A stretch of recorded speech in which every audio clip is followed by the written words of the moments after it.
네, 자, 오늘 앵커 브리핑에서 주목해야 할 첫 번째 소식은 뭡니까? 네, 바로 고용입니다. 지난주 후반에 고용 지표가 나왔는데 사실 서프라이즈가 나오면서 시장에선 좀 우려가 컸었지만 말씀 주신 것처럼 정략 후강의 장세가 나왔습니다.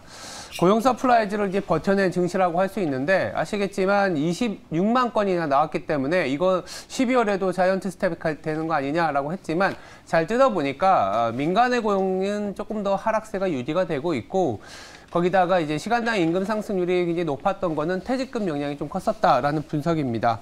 그리고 가계조사가 이제 더 선행을 하는데 기업 같은 경우에는 대기업으로 이제 설문조사가 가다 보니까 거의 26만 건의 어떤 고용이 발생했지만 가계조사를 보면은 이제 실업자가 13만 건으로 그리고 가계조사가 더 선행한다는 거를 감안해 보면 고용지표로 인해서 긴축의 강도가 완화되는 그 피벗 랠리가 멈추지는 않을 수 있다. 이렇게 정리할 수 있겠습니다. 네, 통화 정책을 결정하는데 가장 중요한 변수인 고용지표가 나왔으니까 12월 FOMC에 대한 전망도 더욱 뚜렷해졌겠습니다.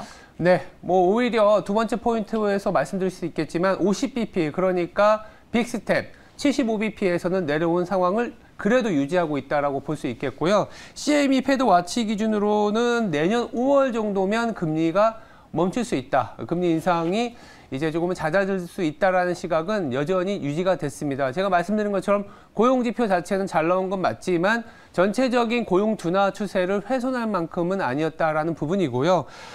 고용보고서 전에는 이제 최종금리가 한 4.75에서 5%였는데 고용 데이터가 나오고 나서 25bp 정도 올라간 수준, 시장에서는 이 정도는 또 감내할 수 있다라고 생각하는 것 같습니다. 그러다 보니까 이번 주부터 다음 주까지 나오는 지표들 중에 물가와 관련된 지표를 좀 잘 봐야 되지 않겠냐라는 생각이 드는데 크게 문제가 되지는 않을 것 같다라는 생각이 좀 지배적입니다. 네, 바로 그래서 한 세 번째 얘기로 한번 넘어가 볼까요? 결국엔 또 물가인 것 같습니다. 고용, 물가, 긴축의 어떠한 잣대가 고용하고 물가지 않습니까?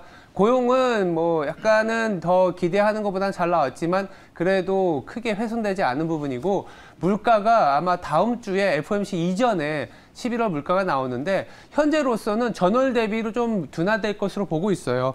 10월에 0.4% 전월 대비 증가했지만 11월에는 0.3%로 내려올 것 같고 이번 주에 아마 생산자 물가 지수가 나올 텐데요. 아마 생산자 물가 지수가 7%대로 내려오면서 CPI 그러니까 다음 주에 있는 소비자 물가 지수보다는 좀 선행적으로 둔화되는 모습을 보여줄 수 있다. 이렇게 되면 통화 정책과 관련된 어떤 노이즈, 소음은 조금은 잦아질 수가 있는데 문제는 앞으로 성장이지 않습니까? 그러다 보니까 월가에서는 대표적으로 뱅크 오브 아메리카의 마이크 하트넷 같은 분은 이제 비관적인 스탠스이긴 하지만 미국 주식은 팔아라. 다만 중국을 비롯한 아시아 쪽은 밸류에이션적인 매력, 거기다가 리오프닝이 가능하기 때문에 오히려 한국의 원화를 사라 이런 콜도 드리는 걸 보면 전체적으로 금리 인상으로 인해서 시장이 다 무너지는 장이라기보다는 그 안에서 상대적인 매력도가 있는 주식과 자산으로의 이동을 권하고 있는 분위기다 이렇게 보시면 될 것 같습니다. 네, 자 지금까지 앵커 브리핑을 함께 들으셨습니다.